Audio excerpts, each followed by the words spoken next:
Okay, so I'd like to take a look at the next section on rational functions.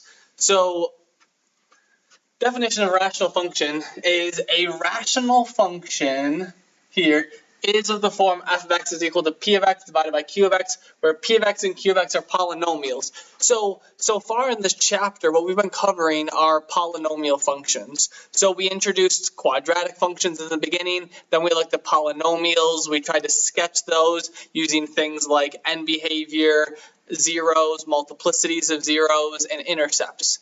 Now, after that, then we went ahead and we started looking at dividing polynomials, and then we started to do a bunch of things with factoring and zeros of that based off of division.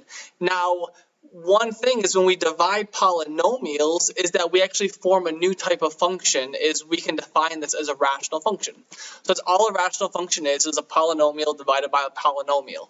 So some examples would be something like f of x is x squared plus 1 over 2x minus 3.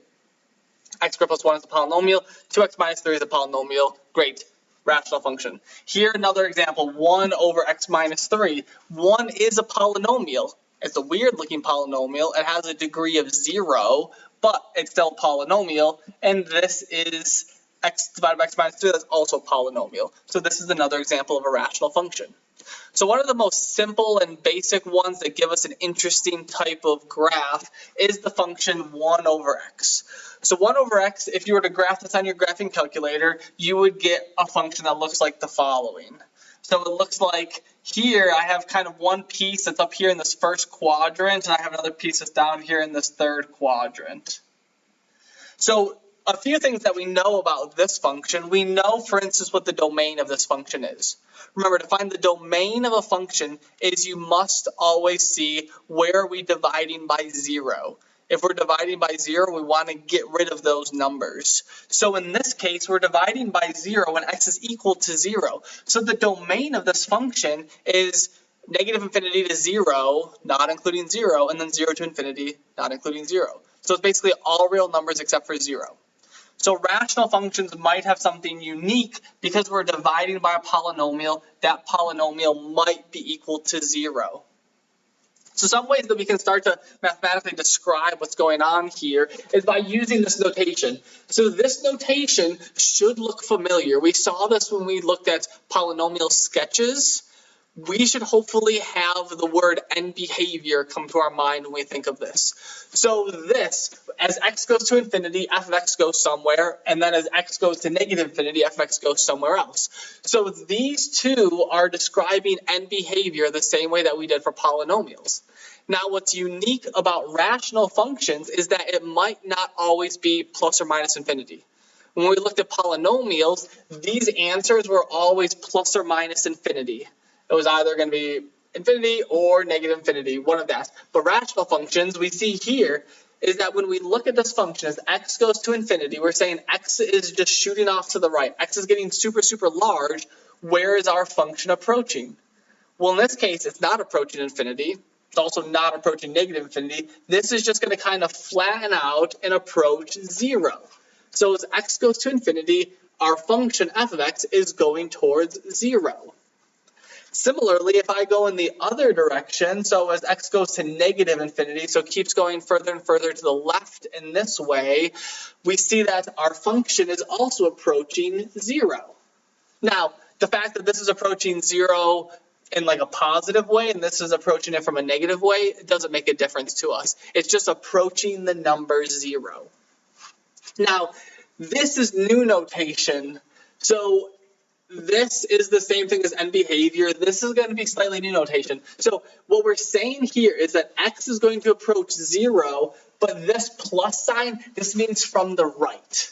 So we're approaching 0 from the right. So that means, obviously this is 0, I'm approaching it from the right. So as I get closer and closer to 0, where's my function going? Well, my function seems to be going up and up and up and up and up, and right, and if it keeps going, it's going to keep shooting up to infinity. So this is going to be infinity. Same thing now, except this notation says that x is approaching 0 from the left. So instead of approaching 0 from the right, we're approaching 0 from the left. And so as we get closer and closer to 0, we see our function is shooting further and further down. And so this seems to be going to negative infinity.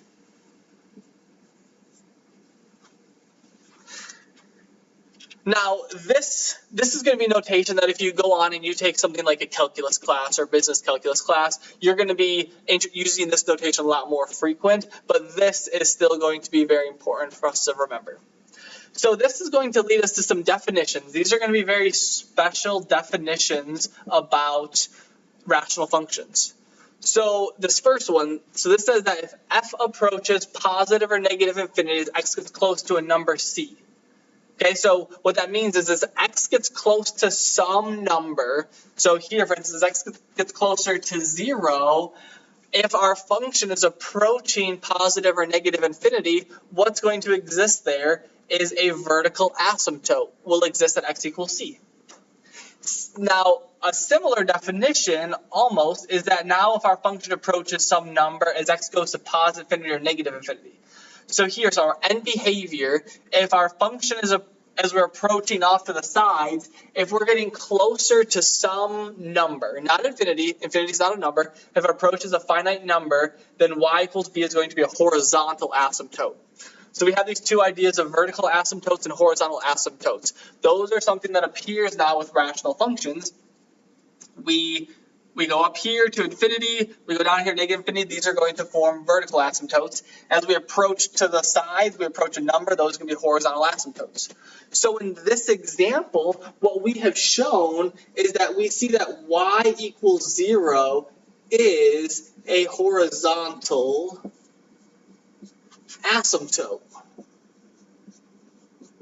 So this line right here, so this line is a horizontal asymptote. Now, we'll usually use a dotted line to indicate that on a graph of where an asymptote is going to occur. So this is our horizontal asymptote.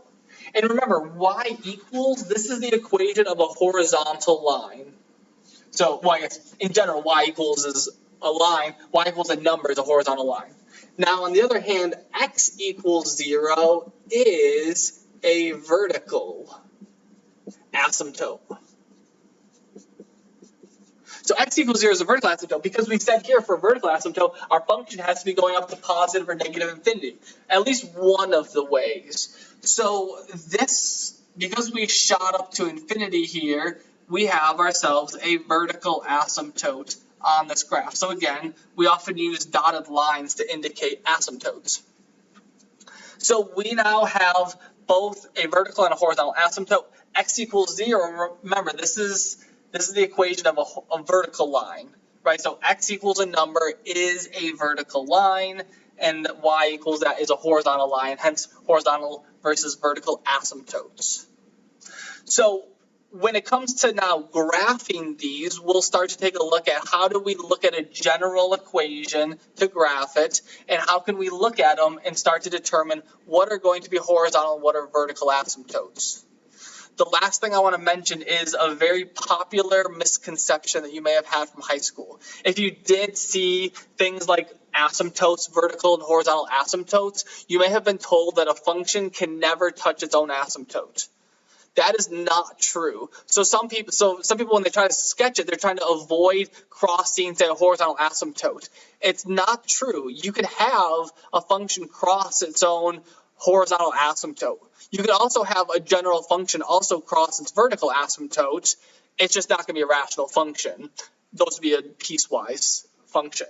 But in general, these two asymptote definitions, they have to do with numbers either approaching infinity or negative infinity. It has nothing to do with I can't cross it, I can't touch that. So be careful. Make sure that if you have that in the back of your mind, that you erase that, and that we instead think about the idea of our function as it gets close to a number, it goes up to infinity or negative infinity, or as we go off to the sides, it's approaching some finite number.